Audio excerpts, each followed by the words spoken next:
carta de Paulo aos Romanos, nós leremos o capítulo 8. Antes de lermos, eu convido você, se tem alguém para apresentar diante de Deus, ou a sua própria vida, por algum motivo urgente, especial, nós vamos fazer um clamor ao Senhor nesse instante, por algumas pessoas. Fique de pé no seu lugar nesse instante, vamos interceder por alguém, pela pessoa que você deseja que Deus alcance com saúde, fortalecimento emocional e, sobretudo, salvação em Cristo Jesus. Amém? Deus amado, nós queremos apresentar diante do Senhor vidas tão preciosas, preciosas a nós, e nós queremos diante do Senhor citá-las para que o Senhor possa intervir, Pai. Oramos pela Dona Aparecida, Senhor, que a Tua graça esteja sobre ela, que, ó Deus, ela possa ser fortalecida, que, ó Deus, a Tua boa mão esteja sobre a vida do Cádio, Olacir, os filhos, dando a eles graça, dando a eles renovo, Senhor, e que a Tua boa mão sustente a Tua serva, Pai. Derrame graça sobre ela, Senhor. Oramos pela Geni, também irmã da Eleni, que a Tua boa mão possa estar sobre aquela vida, Pai. Alcance ela naquele leito de hospital. Tenha misericórdia, Senhor. Também pela vida da Maria Rosa, Senhor. Que a Tua misericórdia esteja sobre esta vida. Ó Senhor Jesus, nós pedimos pela restauração física, nós pedimos pela restauração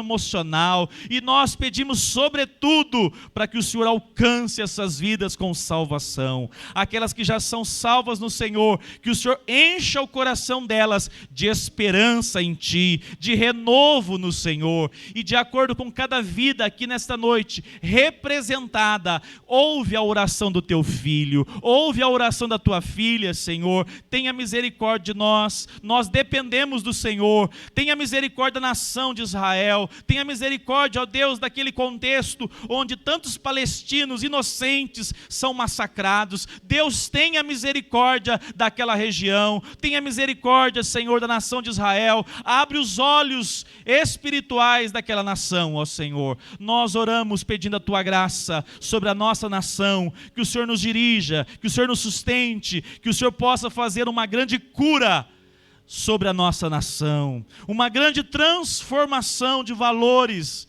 sobretudo na Tua igreja, Senhor. Nós oramos em o nome de Cristo Jesus.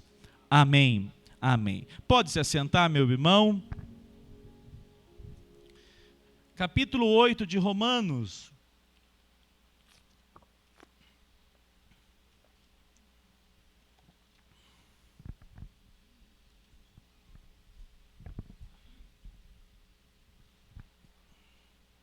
Hoje o nosso tema é Solos Cristo, somente Cristo. Nós estamos estudando as chamadas 5 solas, 5 somente. Essa foi uma marca da reforma protestante, uma marca que o Senhor usou de maneira que servos dele se posicionaram, ainda que eles não tivessem sistematizado esses 5 solas, 5 somente, através da argumentação que eles apresentaram, nós podemos ver claramente esses 5 aspectos. O primeiro que nós estudamos, somente as Escrituras. Deus se revela por meio da Sua palavra. Amém? Somos salvos pela graça, dom de Deus. Louvado seja o nosso Deus por isso. Somente a fé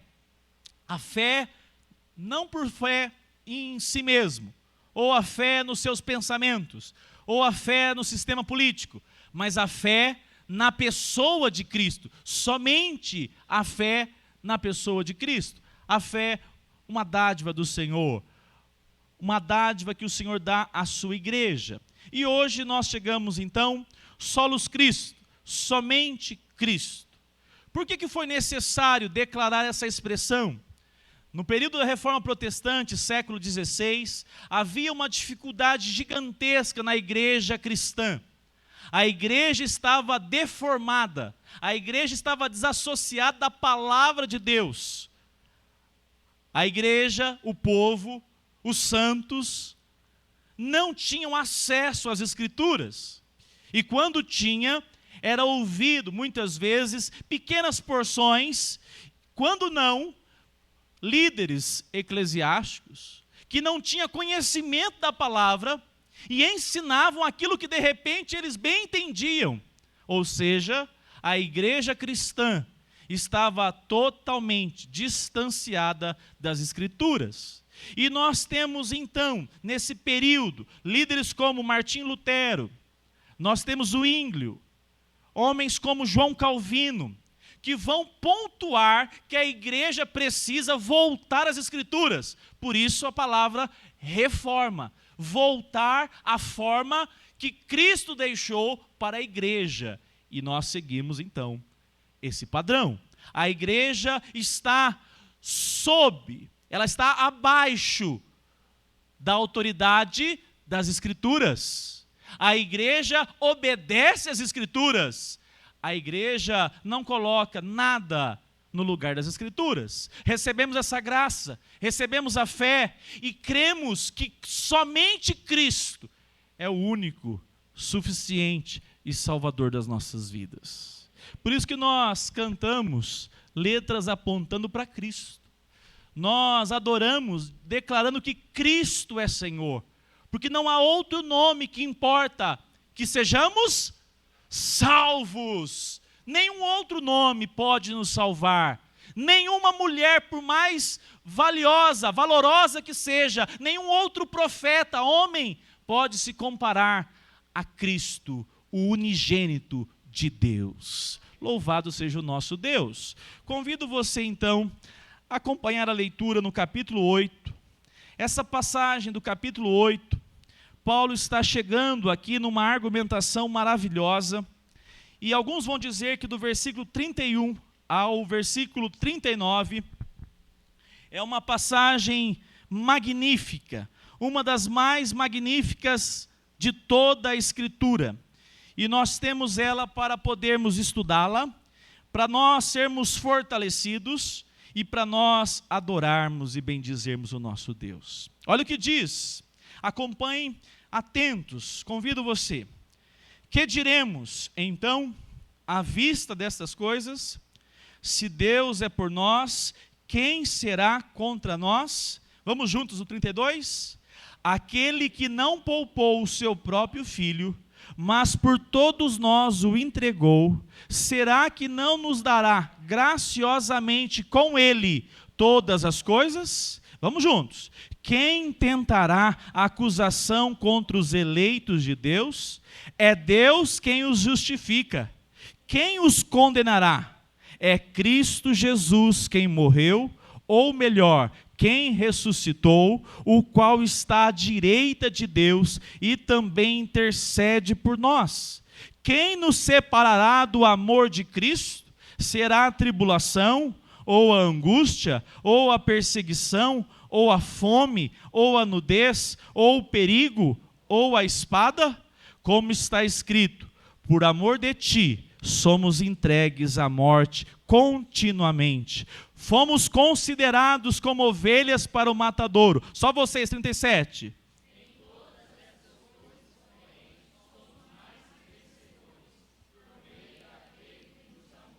Juntos, porque eu estou bem certo de que nem a morte, nem a vida, nem os anjos, nem os principados, nem as coisas do presente, nem do porvir, nem os poderes, nem a altura, nem a profundidade, nem qualquer outra criatura poderá nos separar do amor de Deus que está em Cristo Jesus, nosso Senhor. Amém. Obrigado pela tua palavra, Pai. Obrigado porque temos acesso a ela. Nós estamos aqui, eu oro para que a tua igreja, nós, a partir da minha pessoa, estejamos desejosos do Senhor. Sejamos ávidos pela Tua palavra, Senhor. Que o nosso coração anseie em caminhar com a palavra do Senhor na nossa mente, guiando os nossos passos. Aviva a Tua igreja a partir da Tua palavra, Senhor. Quebranta-nos a partir da Tua palavra. Consagra-nos a partir da Tua palavra, Senhor. Que o Teu Espírito nesta noite penetre a nossa alma e traga a mensagem do Senhor ao nosso coração. Nós oramos em nome de Cristo Jesus. Amém. O capítulo 8, verso 31, é uma reta final que o apóstolo Paulo chega argumentando sobre toda a carta, de maneira onde ele apresenta vários e vários argumentos do amor de Deus sobre um povo exclusivo, um povo separado, um povo eleito. E a palavra de Deus nos apresenta então agora que nós vamos notar, verso 31, diz assim: que diremos, não fecha sua Bíblia, tá bom? Que diremos então, à vista dessas coisas, se Deus é por nós, quem será contra nós? O que Paulo tem em mente, o que Paulo está apresentando, é que depois de trazer várias argumentações apontando pela obra de Cristo, agora ele diz: nós não estamos, e a expressão dele é categórica, capítulo 8, verso 31, que diremos então à vista dessas coisas, se Deus é por nós. Quem é nós aqui? Nós aqui, Paulo escreve de maneira que os crentes em Cristo Jesus são todos aqueles que o Senhor chama para Ele, e que Ele tem um grupo de crentes lá na região de Roma, e que essa carta chegaria a vários lugares. A nós se trata a respeito da igreja de Cristo Jesus. E ele diz: se Deus é por nós. Alguém já disse que a pior coisa que pode acontecer a um ser humano é Deus estar contra ele. Deus estar contra uma família. E a palavra de Deus nos apresenta que todos nós estávamos como inimigos de Deus. Fomos feitos inimigos de Deus. Mas agora nós temos uma dádiva. Nós temos aqui nessa carta, nós temos aqui nesse capítulo, demonstrações categóricas da salvação a esse grupo de pessoa que não tem limite para classe social, cor de pele, região onde mora, nada disso. É um grupo de pessoas que o Senhor elegeu e que responde por meio da fé na pessoa de Cristo Jesus. Essa salvação apresenta alguns argumentos. Nós vamos notar o primeiro argumento. Diz assim: Deus é por nós. Verso 31. A palavra de Deus nos apresenta então que se Deus é por nós, algo que você jamais pode esquecer, Deus realizou uma maravilhosa obra. Eu sempre digo essa palavra, né? Para reconectar. Porque está na geração, século 20, 21. A conexão havia quebrado. Foi interrompida entre Deus e os homens por causa dos nossos pecados. Mas Deus preparou um plano para que ele pudesse estar agora novamente em relacionamento com o ser humano. E nós temos algo maravilhoso. Nós temos a ação de Deus provando que te ama, provando que ama o seu povo. Como? De maneira a entregar o seu filho.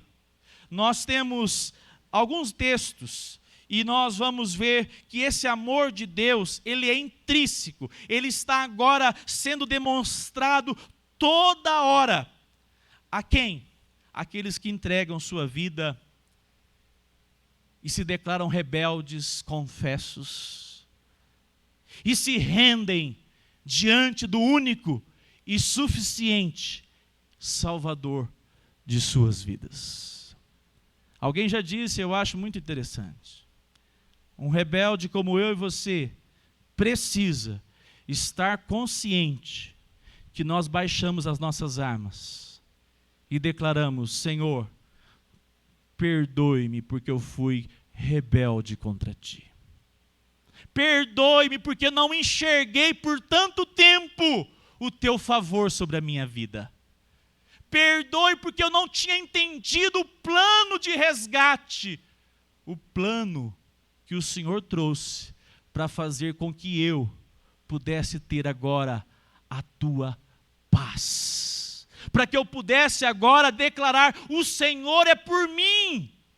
Essa palavra chega a todos aqueles que ouvem o convite da graça. Hoje pela manhã estava dizendo, nós estamos vendo as trombetas sendo tocadas. É um tempo ainda que há juízo acontecendo no mundo, mas há misericórdia. Há misericórdia. Essa igreja está aberta, né, José? Seu José, dá para a gente cantar os hinos aqui, louvar o Senhor, está aberta. Chegará um tempo que a igreja do Senhor passará por maiores dificuldades, até que chegue o grande dia, e que aí não haverá mais tempo nesta terra para adorar o Senhor aqui, porque o Senhor, cada dia, se aproxima dos dias que o Senhor derramará da sua ira, sem mais agora tempo para essa misericórdia e graça. A palavra de Deus nos apresenta então que essa porta escancarada da graça é a declaração que Deus, Ele de fato se importa com você. E por meio de Cristo, nós podemos chegar à confissão: Deus é por mim. Deus é favorável a meu respeito e a minha casa. A palavra de Deus nos apresenta, então, que essa manifestação agora, Deus é por nós. Se Deus é por nós, nós temos uma notícia maravilhosa. Qual é a notícia do Evangelho? O que significa a palavra Evangelho? Boas novas. Vamos traduzir de maneira século 21. Boa notícia, maravilhosa notícia, é o Evangelho, é a pessoa de Cristo, que veio como filho. Ele é o próprio filho, mas veio como homem, nasceu como uma criança, viveu como um adulto, um jovem, adolescente, jovem, adulto, e se entregou na cruz do Calvário, morrendo naquela cruz, para que você hoje tivesse a condição de perceber: Deus é por mim em Cristo Jesus. A palavra de Deus, então, nos mostra que nós temos vivido tempos onde muitas vezes nós achamos que Deus está meio de, digamos assim, desprezo por nós. Deus está distraído a nosso respeito. E não é verdade. Nós temos visto a Deus ser por nós por meio das suas providências. Quantas coisas Deus fez para que você estivesse hoje aqui, sentado e ouvindo a palavra do Senhor. Quantas coisas Deus fez para que você e a sua família pudesse hoje declarar: somos salvos, porque Deus está conosco, temos paz com Deus e Deus é por nós. Quantas coisas aconteceram? Eu me lembro aqui, a Sueli sempre conta, pode ser que a providência tenha sido uma enfermidade, mas que trouxe você, a despeito da enfermidade, a despeito dos problemas, para que você conhecesse o amor de Deus e soubesse que Deus está a seu favor por meio da fé na pessoa de Cristo Jesus. Louvado seja Deus por isso. Nós estamos conscientes que o Senhor está sempre conduzindo a sua igreja. Abra lá em Gênesis 42, 36. Olha o que diz essa passagem a respeito de Jacó.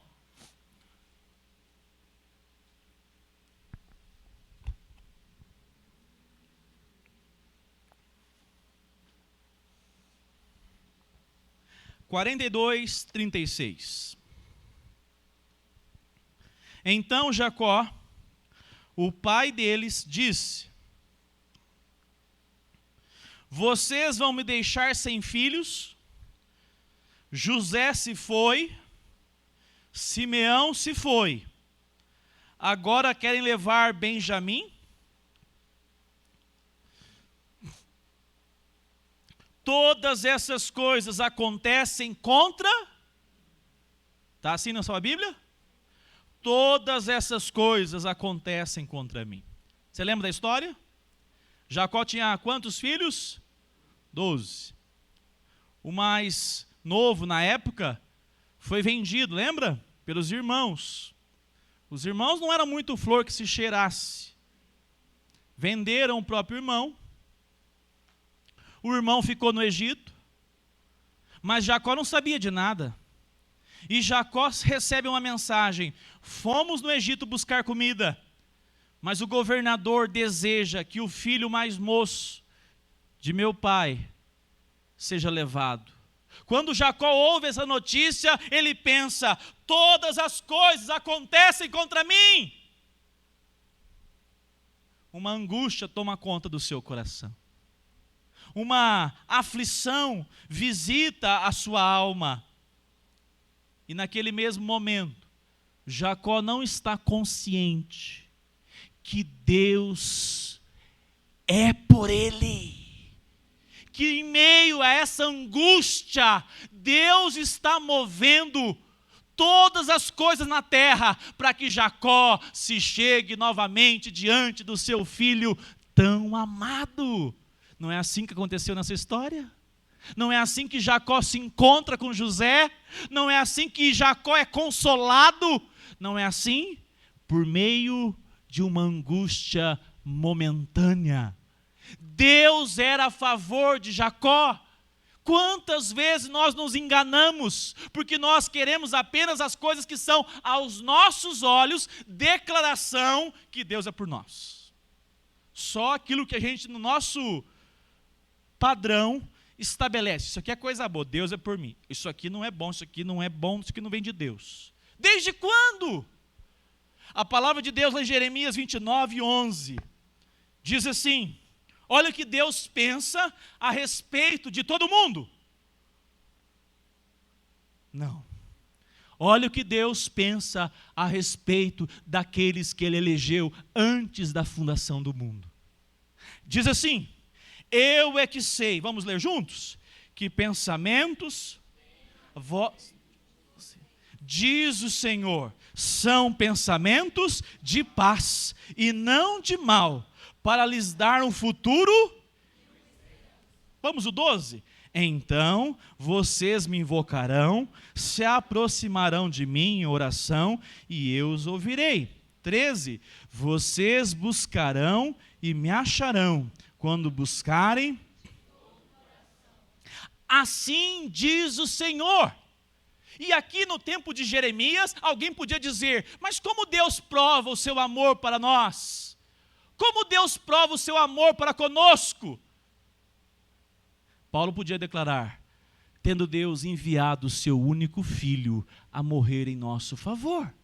Mas esse grupo de crentes aqui em Jeremias já confiava: Deus está a favor de nós, porque Deus é o nosso Pai, nós o tememos e nós o desejamos e nós encontramos nele a nossa paz. Diz mais, esse grupo de pessoas que não recebeu esse privilégio pelo mérito, somente a fé. Somente a graça. Nada de méritos que você possua. Nada de méritos que nós conquistamos ao longo da vida. Não. Somente com a nossa fé na pessoa de Cristo. Diz o texto: então vocês me invocarão, se aproximarão de mim em oração. E olha só o que diz: os meus ouvidos, diz o Senhor, estarão abertos a vocês. Aleluia. Se eu não ouvir aqui pelo menos, eu marquei, dona Fátima, pelo menos 15 aleluia nesse culto aqui, nós podemos ir embora e pendurar as chuteiras, como diz você. Porque é muita bênção declarada pela palavra de Deus. Não tem como ficar com a boca fechada. Não tem como dizer amém. Eu desejo cada dia confiar no meu Senhor. Louvado seja Deus. E não é uma declaração tola, que não sabe o que está entendendo. É alguém que entende e crê nessa palavra. Diz assim o Senhor: eu estarei atento a vocês, porque eu tenho um projeto de resgate que se cumprirá na pessoa de Cristo Jesus. A minha graça em Cristo, no meu Filho, é a plenitude, mas a minha graça já começa lá no Éden, em Gênesis 3, versículo 15. Louvado seja o nosso Deus, que por meio de uma maldição, a enganadora da serpente, trouxe a nós a mensagem que do filho da mulher sairia aquele que esmagaria a cabeça da serpente. A palavra de Deus diz assim: agora, Deus é por nós, e se Deus é por nós, quem o busca, o encontra. Você vem para o culto e você pode dizer: eu vou me encontrar com o Salvador da minha vida, porque Ele tem prazer quando eu estou na sua presença. Eu tenho alegria, porque a presença do meu Deus se manifesta sobre mim. A palavra do Senhor, então, é conclusiva e óbvia. Se Deus é por nós, quem será contra nós? A primeira questão que uma pessoa, um ser humano tem que resolver para ser feliz nesta terra, que me desculpe os coach, que me desculpe a psicologia distorcida da palavra de Deus, é a rendição na pessoa de Cristo Jesus, fazendo dele Senhor, para que você possa experimentar: Deus é por mim agora. Um segundo argumento: Cristo morreu por nós. Versículo 32, 8:32. Diz assim: aquele que não poupou o seu próprio, mas por todos nós, quem somos os nós aqui? O povo de Deus, a igreja do Senhor. Não existe aqui universalismo. Tem muita gente se agarrando ao universalismo. Não, Deus é amor. E quando as coisas piorarem, Ele vai lançar um escape. Errado. A palavra, as escrituras sagradas não ensina isso. O tempo da misericórdia e da graça se passa exclusivamente pela rendição à pessoa de Cristo Jesus. A palavra de Deus diz assim: será que não nos dará graciosamente? Qual que é a palavrinha que vem depois de graciosamente? Como é que está? Com Ele. Uma pessoa, alguém que de fato encontrou uma dádiva, é saber que Cristo agora está com você. Ele está comigo, Ele está com a sua igreja. E o texto diz: aquele que não poupou seu próprio filho, mas por todos nós o entregou, será que não nos dará graciosamente com Ele todas as coisas? Interessante que Paulo pega o argumento principal, o mais importante, e apresenta como fundamento. E os outros serão, digamos assim, consequências que você vai notar que no dia a dia você precisa. Mas o argumento principal está aqui. Qual é? Se você notar, a palavra diz assim: aquele que não poupou o seu o quê? Bastardo. É assim que está assim? Não. A palavra de Deus diz assim: o seu próprio filho. Romanos capítulo 5, verso 8, diz assim: mas Deus prova o seu próprio amor para conosco, pelo fato de ter Cristo morrido quando? quando ainda éramos o quê? Pecadores. Quer dizer que tem uma condição pós. Quer dizer que existe, depois de termos a condição de pecadores, agora temos uma outra condição. E nós veremos isso. Mas notem, Deus não poupou o seu único filho. A palavra de Deus nos apresenta também no versículo 3 de Romanos 8. Romanos 8, verso 3. Diz assim, Romanos 8, 3. Por aquilo que a lei não podia fazer, por causa da fraqueza da... A lei podia te salvar? A lei foi dada por quem? Por Deus. Desde o Éden, Deus declarou leis. O homem conseguia obedecer? Por causa da nossa carne pecaminosa. Essa natureza pecaminosa que nós possuímos. E olha o que diz o texto. Por causa da fraqueza da carne, isso Deus fez, enviando o seu próprio Filho. Olha qual que é a expressão que está aí. Porque ele era pecador? Em semelhança de carne pecaminosa. E no que diz respeito ao pecado, e assim Deus condenou o pecado na carne do seu único Filho. É isso que a palavra de Deus nos apresenta. Então, o segundo argumento que nós temos da salvação: Cristo morreu por nós. Cristo, o unigênito de Deus. O que é unigênito? O único Filho legítimo, que é da sua essência.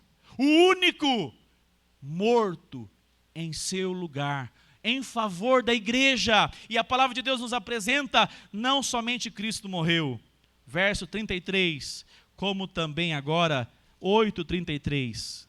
Acompanhe na sua Bíblia. Diz assim o verso 33. Quem tentará acusação contra os eleitos de Deus? É Deus quem os justifica. E eu quero então nessa noite destacar, amados irmãos, a argumentação que o apóstolo Paulo apresenta é para que você esteja muito consciente hoje, mês de outubro de 2023. O Deus que lhe chamou, e que hoje pode ser uma grande oportunidade desse chamamento. Hoje pode ser uma grande oportunidade de você ver com os olhos do coração, os olhos da alma, o amor de Deus para a sua vida. A palavra de Deus diz assim, que Deus não poupou o seu único filho. Alguns de nós aqui conhecem filhos de pais que foram íntegros. Homens e mulheres que são honrosos. Mas os filhos são rebeldes. Os filhos não honram os ensinos que os pais lhe deram. Conhece ou não conhece? Todo mundo conhece alguém. Família boa, mas filho rebelde. Quando Deus vê a circunstância, Ele planeja algo e Ele diz, eu vou enviar o meu único filho. Lá em João capítulo 8, diz assim, 8:29, que tudo quanto Jesus fazia era do agrado de quem? De Deus, do Pai. Ele jamais contrariou, ele jamais foi rebelde, pelo contrário, ele sempre esteve em perfeita harmonia, Pai, Filho e Espírito. Essa relação trina, santa, e Deus olha para o seu próprio Filho e declara aos três, o Pai tem um plano, o Filho recebe e aceita de bom grado, e vem como homem, ser humano, enviado por Deus, de maneira que ele nasce, de maneira que ele assume a natureza humana. E nós temos agora algo como o profeta Isaías, aqui na tela mais rápido, 53:6 diz assim, todos nós, Isaías 53:6, Vamos juntos? Todos nós andávamos, cada um de nós se desviava,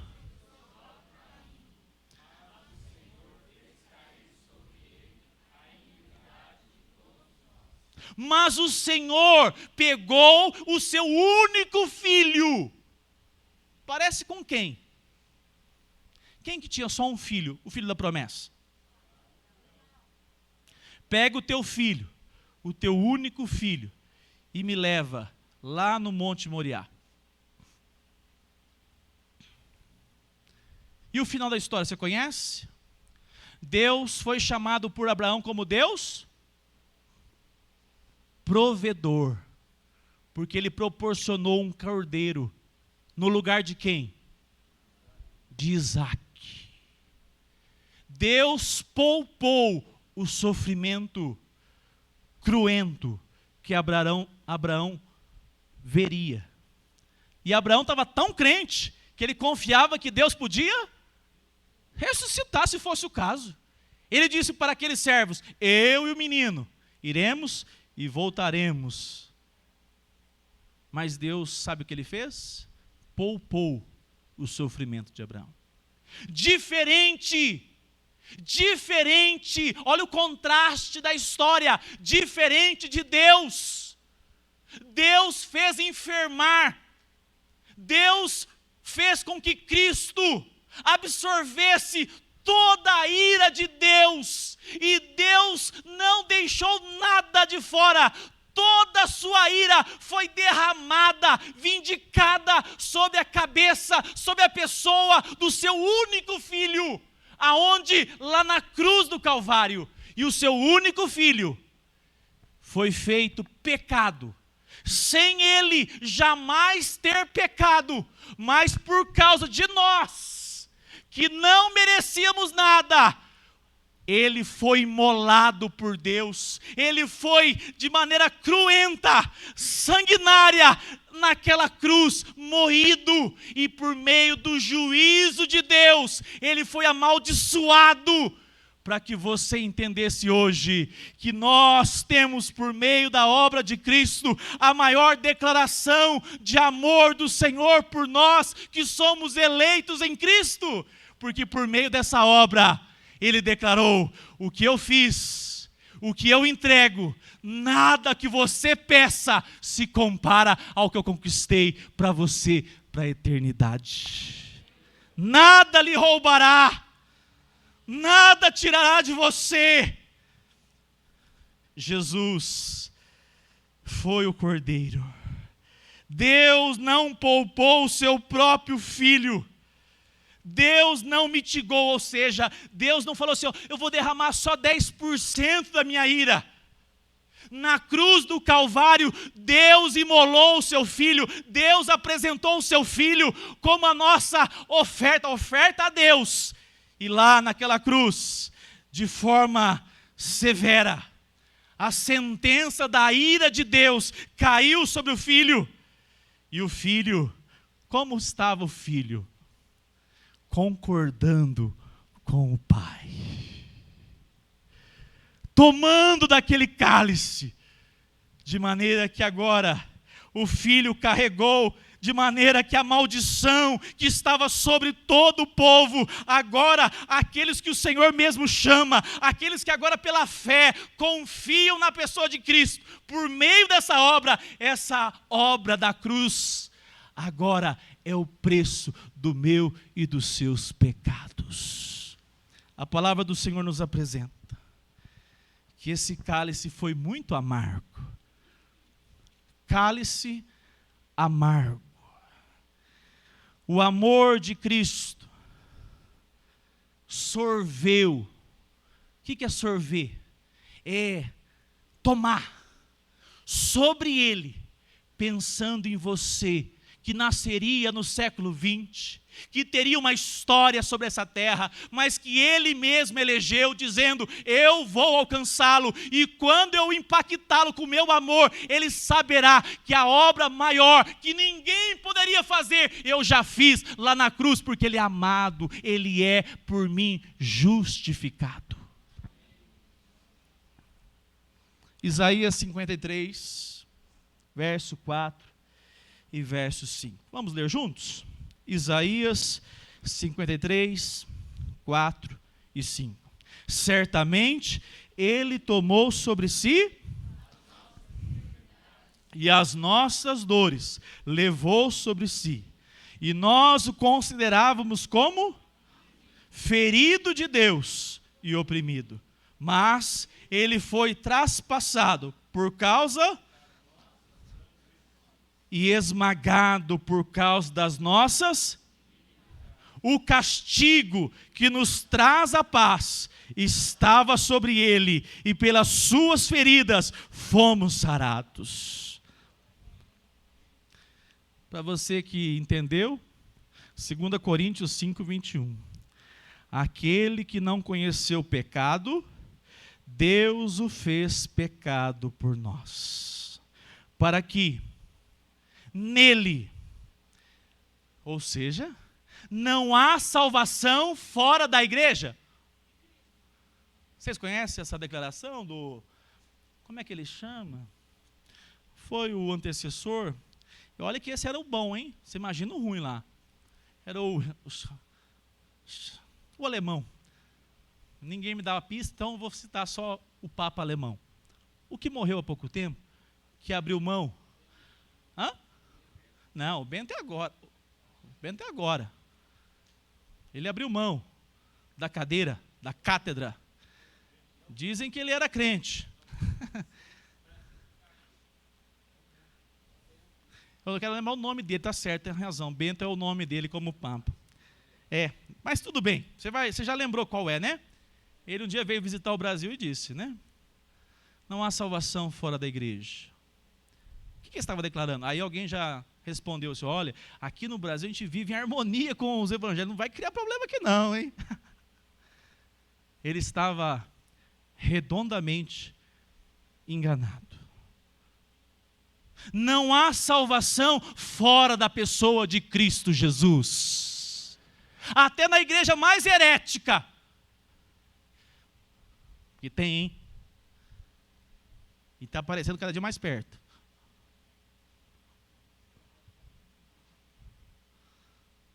Tem muita.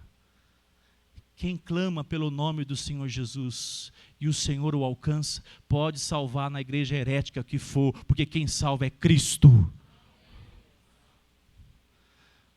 Provável que ele não vai permanecer lá. Ele vai procurar uma igreja que prega a palavra de Deus. Ele vai ter sede da palavra, né, Paulo? O Paulo chegou aqui em Uberlândia, perdido, e orava assim, Deus, eu quero uma igreja que estuda a Bíblia. E ele e toda a família romanista. E um dia um amigo do trabalho disse assim, eu sou presbiteriano, aleluia. Encontrou um santo varão, hein? E ele disse assim, vai lá. E presbiteriano não é aquele que pesca no aquário, não. Ele falou assim, vai lá perto da sua casa. Deve ter alguma presbiteriana perto da sua casa. Essa igreja estuda a Bíblia. E depois de alguns anos, ele declarou, Senhor, obrigado, porque na minha ignorância, sem conhecimento, o Senhor se revelou a mim e me trouxe para uma igreja que estuda a tua palavra. Quem salva é Cristo, e quem traz aqueles que serão salvos é o próprio Cristo, pela ação do Espírito Santo. E o texto diz, aquele que não conheceu o pecado, Deus o fez pecado por nós. 2 Coríntios 5, 21. Para que nele, na pessoa de Cristo, fôssemos feitos justiça de Deus. Sem a obra da cruz, Deus não poderia salvar ninguém. Já falamos domingo passado. Porque a justificação depende dessa ação justa de Deus. Deus não empurra para debaixo do tapete. Na cruz há uma obra chamada a obra da imputação. Cristo leva os pecados que é seu e ele toma sobre si. E a obra que ele realizou aqui na terra foi perfeita.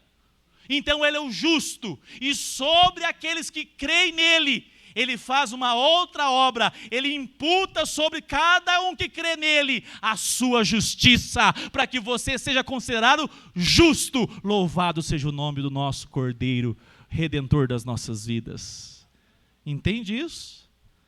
O justo foi feito injusto, porque a sua injustiça foi transmitida a Ele. E Ele trouxe a nós, creditou a nós, imputou a nós a sua maravilhosa justiça. A palavra de Deus nos diz, Romanos 8:33. Romanos 8:33. Quem tentará acusação contra os eleitos de Deus? É Deus quem os justifica. Quem tentará acusação contra os eleitos de Deus? Você já percebeu que a sua mente te condena? Quem já percebeu? Se você não percebeu isso, ou você não é muito certo, né? Você não é muito certinho das bielas, não. Falta algum ajuste. Ou você é muito, qual que é a palavra? Totalmente especial, né? Como diz os jovens, né, Marister? Confia. Não é nada disso. Nós somos miseráveis pecadores. E a nossa mente nos acusa. A minha esposa, aquela miserável pecadora, me acusa? Ora por ela, viu? É de casa para maternidade agora, hein? Ora por nós. Para eu não desmaiar lá no dia. Ora por todo mundo. Ela me acusa. Ela disse assim, está lá, ó. Mais uma oportunidade de você, pecador, envergonhar Satanás. Lá em casa eu direto quero envergonhar Satanás e de vez em quando eu deixo ele muito envergonhado. Quem já me acompanha aqui nessa igreja já sabe como é que eu envergonho Satanás. Como é que eu envergonho Satanás? Lavando as louças. E de vez em quando ela fala assim, ô pecador, olha o tanto de louça que ficou lá ainda. Aí eu apresento aquele, sabe, aquele argumento. Não, porque hoje nós vamos dormir mais tarde, amanhã eu levanto e lavo. Tudo conversa fiada. E eu sei lá no meu íntimo que na verdade essa acusação tem sentido. Nós somos acusados pelos nossos queridos, porque nós somos falhos. Nós somos acusados aonde nós estivermos. Se você trabalhar 10 anos num lugar, ó o Márcio, pode ser crente que for, Márcio. Alguém vai falar assim, não, o Márcio não é perfeito. Ao invés de chegar 5:7, ele chega já 4:7. Não é tão assim Caxias, não, eu sou melhor que ele. Alguém vai te acusar de alguma coisa. E nós temos o pior. E ao mesmo tempo, ele foi sentenciado com uma mordaça na boca. Satanás. Ele se levanta dia e noite querendo acusar os filhos de Deus. Mas você tem que conhecer o que Deus fez por você a despeito das acusações dele. Na tela aqui que é mais rápido, depois você lê na sua casa até que você encontra Zacarias, já acabou o culto. Zacarias capítulo 3, verso 1. Aqui na tela eu vou ler para você. Olha o que diz a palavra de Deus. Deus me mostrou um sumo sacerdote, Josué, que estava diante do anjo do Senhor. Mostrou também Satanás, que estava à direita de quem? Do Josué. Para fazer o quê? Ele estava lá para acusar. E diz a palavra de Deus, mas o Senhor disse a Satanás, que o Senhor o repreenda, Satanás. Sim, que o Senhor que escolheu Jerusalém o repreenda. Não é este um toco de lenha tirado do fogo? Ora, Josué estava diante do anjo vestido com roupas muito sujas. O anjo tomou a palavra e disse aos que estavam diante dele, tirem as roupas sujas dele, que está usando. E a Josué ele disse, eis que tirei de você a sua iniquidade e agora o vestirei com roupas finas. Então eu disse: ponha um turbante limpo na cabeça dele. Puseram um turbante limpo na cabeça dele e o vestiram na presença do anjo do Senhor, que disse a Josué: assim, verso 7, assim diz o Senhor dos exércitos: se você andar nos meus caminhos e observar os meus preceitos, você julgará o meu templo e guardará os meus átrios. Eu lhe darei livre acesso entre estes que aqui se encontram. Olha a visão de um tribunal onde Josué estava para ser acusado. Até que o Senhor disse: fique calado, Satanás. O Senhor te repreende. O Senhor te repreende. Mas quem é esse que agora repreende? É porque quando Deus repreendeu Satanás, ele aponta para a obra de Cristo, dizendo: você não pode mais acusá-lo, porque a obra que era injusta, o pecado, a sujeira que ele estava, por meio de Cristo Jesus, foi feito Jesus sumo sacerdote, foi feito Jesus cordeiro, e ele foi entregue para que hoje nenhuma acusação mais caísse sobre eles, porque quando agora eu vejo a minha igreja, eu a vejo como justificados por meio de Cristo Jesus. Sabe o que isso significa, Paulo? O mais recente casado dessa igreja, que não tem nenhuma obra que você produza, nenhuma obra, Débora, que você deixe de produzir, que dará motivo, que dará argumento para Satanás, ou a sua mente, ou qualquer outro, lhe acuse dizendo: você é um pecador, você não merece, você não é na verdade merecedor. Você vai dizer: amém, não sou merecedor mesmo. Mas tem um detalhe: Cristo já me justificou, Cristo já me limpou, me deu uma nova veste, e hoje eu posso caminhar de cabeça erguida, confiado na pessoa do meu Salvador, Jesus Cristo. Josué estava para ser condenado aqui. Josué estava para receber uma acusação. Você já pensou? Essa semana fazia tempo que eu não ouvia essa expressão. O Lucas disse para o Machado. O Machado disse para o Lucas, não sei como é que foi. A capivara do cara,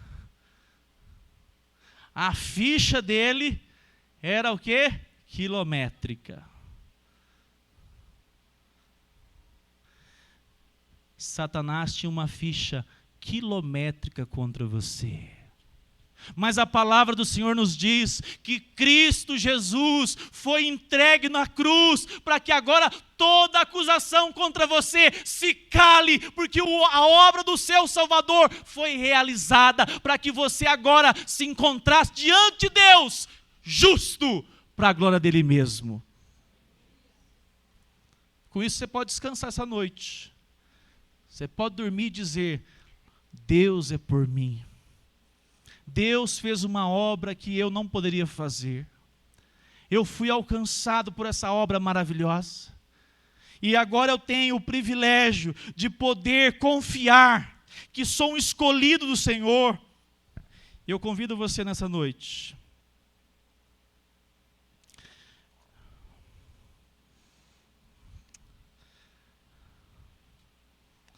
a entender que o seu pecado na cruz do Calvário é resolvido para sempre. Qual é o motivo que te fará vir domingo que vem na igreja? Qual é o motivo que te fará dobrar os joelhos durante a semana e orar ao Senhor?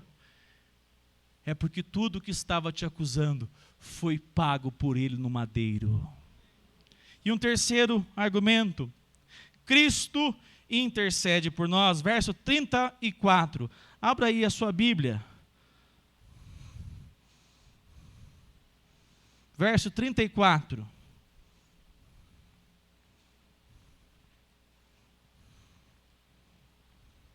Diz assim: Quem os condenará?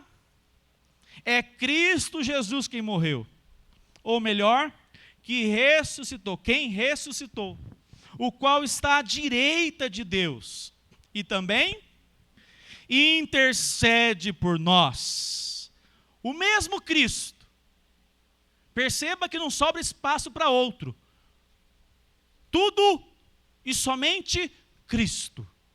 Cristo não só morre, como agora ele está diante de Deus, ele está no céu e intercede por quem? Por nós. É isso que a palavra do Senhor nos apresenta, ele intercede. Ah, ele intercede por mim? Ah, intercede para que eu possa comprar aquele carro, o Camaro amarelo, já passou de moda, né? Intercede para que eu possa conquistar aquele prêmio maravilhoso. Intercede para que eu possa casar.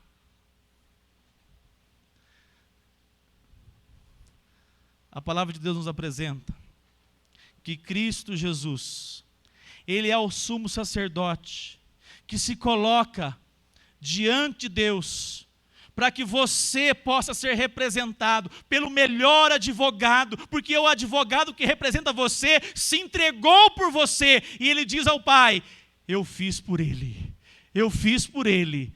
A obra que eu realizei foi feita pela minha igreja, e essa obra agora diante de Deus é representada por Cristo. E agora, sabe o que Cristo faz? Nós temos na palavra de Deus o que ele faz. Lucas 22, 31. Ele olha para cada um de nós, ele olha para você especificamente, Marcos, e ele diz assim: Marcos, Marcos, Lucas 22, 31 e 32. Eis que Satanás pediu para peneirar vocês como trigo. Eu, porém, Jesus falando, orei por você. Jesus declarando: eu, Pedro, eu, Simão, eu, Marcos, eu, Sueli, orei por você, para que a sua fé não se desfaleça. E quando você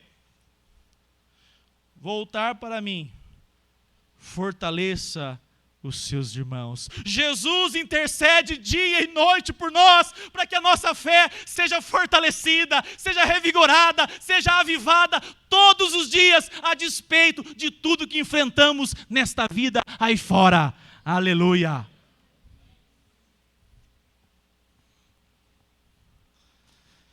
Isaías 53, 12.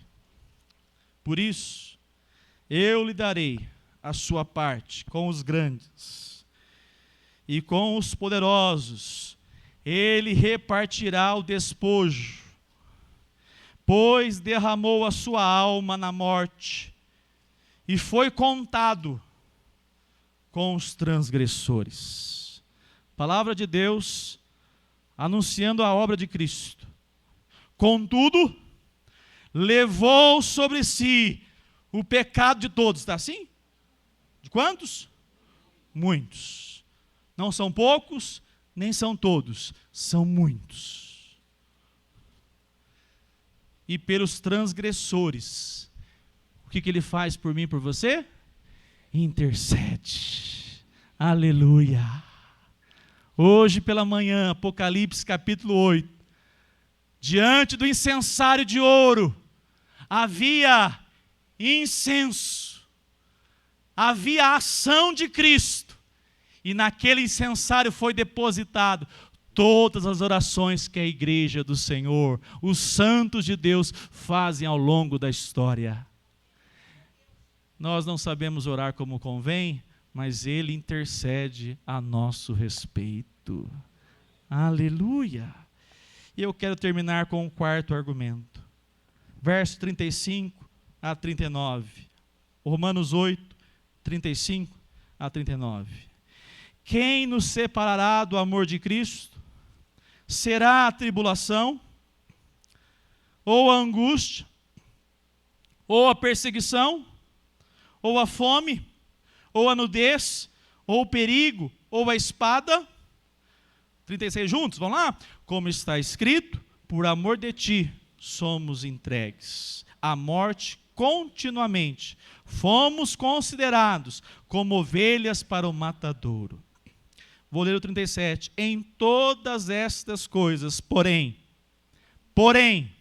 somos mais que vencedores por meio dessa obra que nós não poderíamos fazer, por meio daquele que nos amou. Porque eu estou bem certo de que nem a morte, nem a vida, nem os anjos, nem os principados, nem as coisas do presente, nem do porvir, nem os poderes, nem a altura, nem a profundidade, nem qualquer outra criatura poderá nos separar do amor de Deus que está em Cristo Jesus, nosso Senhor. Deus prova que Deus não falhará conosco. Aleluia. Mas e nós? Nós somos falhos. Mas nós temos um fiel advogado que intercede a nosso respeito. O pecado não te condena se você estiver em Cristo Jesus. Como nós poderemos ser derrotados? Uma vez que nós não somos, tem gente que pensa que ser crente é isso, né? É ter um cartão livre de provação. É um crédito infinito, sem problemas. Não conheceu a palavra de Deus. Não é o evangelho bíblico. A palavra de Deus nos apresenta que por amor a ti, Jesus, somos entregues. E aqui é um convite para você que confia em Cristo Jesus ou pensa que confia. Para você ter a sua vida diante desse advogado, que não somente te defende, mas também se entregou por você na cruz do Calvário, você precisa entregar a sua vida a Ele, confiar nele de todo o seu coração, não ter apenas nele um guru, alguém que te livra das enroscadas, mas alguém que te convenceu que Ele é o amor maior da sua vida. Eu quero terminar dizendo: Ele nos dará poder para conquistarmos as vitórias que nós mais precisamos. Quem ora por um marido não crente? Quem ora por uma esposa não crente? Quem ora pelos filhos? Quem ora por si mesmo, clamando, dizendo: Senhor, me fortaleça na fé, me ajude na caminhada. É isso que a palavra de Deus diz. Ele nos dará poder para sermos cada dia mais vitoriosos em Cristo Jesus. Em Cristo somos sim, super vencedores. Vocês não entenderam nada. Em Cristo somos super vencedores. Porque tem gente que pensa que amanhã a conta vai estar bombando no Santander. Vai trabalhar o pecador. Não vai pensar que vai ter guru. Não vai ter mensagem de você passar no banco lá e fazer uma procissão no banco, né? Campanha na porta do banco para pagar as dívidas. Não. O que Cristo trouxe a nós é extremamente mais poderoso do que qualquer coisa que você deseje desta vida. Detalhe. A palavra de Deus diz assim que nós não devemos andar ansiosos por coisa. Antes, seja conhecido diante de Deus por meio das vossas orações. Deus está deixando bem claro na sua palavra que Ele não poupou o seu único filho por amor a ti, para que você caminhe a vida confiado nele, que você aprenda a amá-lo, pedindo: Senhor, me ensine a te amar mais, que eu te ame mais do que o Palmeiras, que eu te ame mais que qualquer coisa dessa vida, para que nenhuma coisa desta vida roube o meu coração. E sabe o que nós temos? Ele intervém em tudo o que você precisa.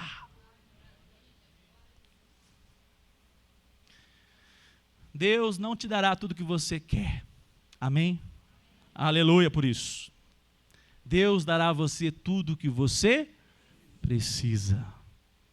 Como que você pode dizer isso, pastor? Porque você agora acabou de ouvir Romanos 8, de 31 a 39. Eu sou mais que vencedor em Cristo Jesus, por causa da obra que Ele realizou na cruz. E se Ele não negou a obra da graça, o que Ele me negará? O que deixará faltar na minha vida, na minha casa, se é Ele que é o Deus da minha salvação?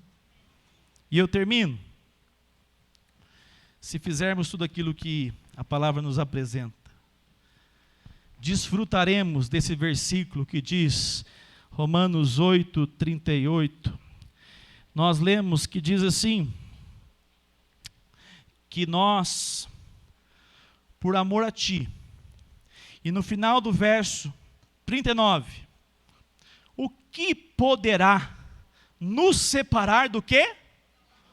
Do amor de Deus que está em Cristo Jesus. Sua vida emocional está bagunçada? Seu casamento não está bem? A sua vida profissional está complicada? Receba o amor de Cristo Jesus por você na cruz do Calvário em primeiro lugar. Renda-se a Ele, caminhe com Ele dia e noite e consagre todas as áreas da sua vida a Ele. Aquele que não poupou o seu próprio filho, não dará a você tudo o que você necessita. Confie nisso. Convido você a ficar de pé nesta hora.